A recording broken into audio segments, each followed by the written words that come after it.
कई सालों से, ये दशकों से ये प्रेडिक्शन है कि अगली सदी एशिया की सदी होगी और भारत एक महत्वपूर्ण रोल अदा करने वाला है। भारत की जो भौगोलिक स्थिति है,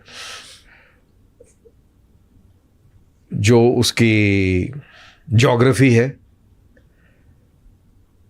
जो उसका पॉपुलेशन डिविडेंड है, डेमोग्राफिक डिविडेंड, इन सब को देखते समझते हुए और जिस तरीके की डेमोक्रेसी है, इंडिया एक बहुत इम्पॉर्टेंट प्लेयर इस एशिया सदी के अंदर भी उभर के निकलेगा। हमने देखा कि 90 के दशक में चाइना, जहाँ पर डेमोक्रेसी नहीं है, डंडे के जोर पर उसने इकोनॉमिक रिफॉर्म और ये सब कार्रवाई करी और उसकी जीडीपी 89 में हमसे या हमारे बराबर थी। वो हमसे आज मेरे ख्याल से 10 या 15 या 20 गुना, पता नहीं, जो भी है, बहुत बड़ा है, बहुत ज़्यादा आगे निकल गई और हम धीरे धीरे अभी उसी स्पेस में, उसी स्पीड में चल रहे हैं। वो पिछले कुछ सालों में हमारा इम्प्रूवमेंट हुआ है। अब ये चीज़ें सबको दिख रही है ना, चाइना को भी दिखी। चाइना को लगा कि ये तो गड़बड़ हो जाएगी और कोविड स्टार्ट हुआ। चाइना के अंदर कोविड बड़ी जोर शोर से फैला, तो चाइना को ये बिल्कुल समझ में आ गया, तो अगर ये इफेक्ट होगा तो कहां जाएगा बिजनेस? साउथ एशिया में जाएगा, साउथ ईस्ट एशिया में जाएगा और सबसे बड़ा कंटेंडर इस गेम के इंडिया होगा। तो क्या करना चाहिए?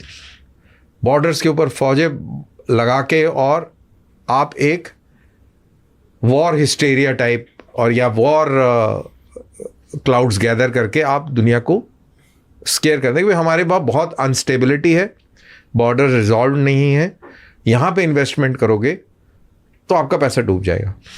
आप मेरे को बताइए कि एज ए बिजनेसमैन आप कभी उस मोहल्ले में अपनी दुकान खोलेंगे जहाँ रोज पत्थर चलते हो? नहीं खोलेंगे ना। कभी कांच टूट जाएगा, कभी कुछ टूट जाएगा, कभी ये वो, या जहाँ पे हफ्तेबाजी खूब चलती है तो साला वहाँ पे क्या फायदा होगा, राइट?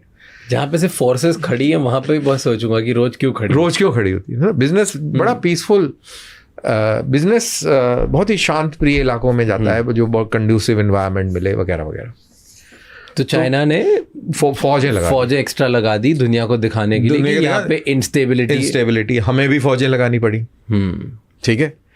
फिर आपने एक ये पढ़ा होगा कि चाइनीज जो शी जिनपिंग की जो एक पॉलिसी है, वो ये पॉलिसी, क्योंकि अगर इंडिया पावरफुल होगा तो इनमें से किसी ना किसी की स्पेस और सीट लेगा, बिल्कुल लेगा, और वो पसंद नहीं आया। और एक बार हमारी इकोनॉमी ज़्यादा हुई, पैसे ज़्यादा हो गए, तो किसी ना किसी फील्ड में तो इन तीनों को बीट करेगा। It can be arms, it can be military, it can be economy, it can be money, it can be new countries, whatever, right, multiple places. तो यही लोग इंटरनली जो हमारे इधर चीज़ें होती है वो सब टेक्निकली नैरेटिव क्रॉस करने की कोशिश करते हैं ताकि इंडिया पे लोगों का बिलीफ कम हो जाए। That's what the larger sentiment is, जो आप बताना चाह रहे हो। तो ये कैसे करते हैं?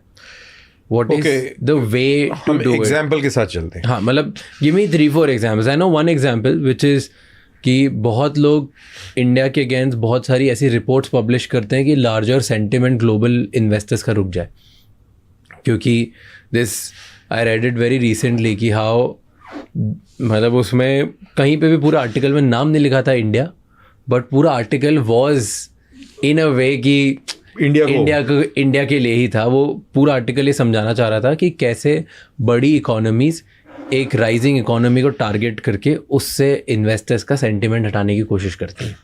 क्योंकि रिसेंटली अभी JP Morgan ने अनाउंस किया कि वो अपना जो बॉन्ड है फर्स्ट टाइम वो इंडिया के लिए भी ओपन करेंगे और इंडिया में भी इन्वेस्ट करना US के लोग स्टार्ट कर देंगे। सो जब ग्लोबल हज़ारों खरबों रुपए इंडिया में लगने वाले हैं तो कुछ सेंटिमेंट